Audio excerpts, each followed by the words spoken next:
बल्ले बल्ले, आज तो बिल्कुल मजा ही आ गया। अरे अरे, ऐसा क्या हो गया? अरे भैया, आपको नहीं पता क्या, आज हम दोनों का लास्ट एग्जाम था जो कि आज खत्म हो गया। और आज हम पूरी रात मजे से गेम खेलेंगे। हाँ तो बताओ, रात को कितने बजे ऑनलाइन आया जाए? अरे अब ये क्यों रिक्वेस्ट डाल रही है? कोई शॉर्टकट, इन दोनों बच्चों को सोलो भेजो, मुझे आपसे कुछ बात करनी है। अरे दीदी, ऐसी क्या बात है, हमें भी बताओ ना। ओए बंटी तो चुप कर और सोलो जाओ तुम दोनों जल्दी। अरे ऐसा क्यों बोल रही हो? इन दोनों को बुरा लग जाएगा।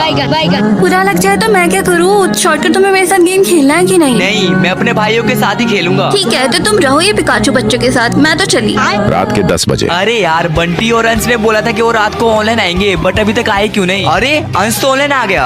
अरे अंश, बंटी को भी बुलाओ ना, आज तो पूरी रात गेम खेलेंगे। अरे भैया, वो कभी भी गेम में ऑनलाइन नहीं आएगा। बट क्यों? फ्लैशबैक। भैया, आप शॉर्टकट भैया को बोल देना, मैं कभी गेम में ऑनलाइन नहीं आऊँगा। क्यों बंटी, क्या हुआ? अरे भैया, वो नेहा दीदी बहुत टॉर्चर कर दी है ना, इसलिए मैं कभी गेम ही नहीं खेलूंगा।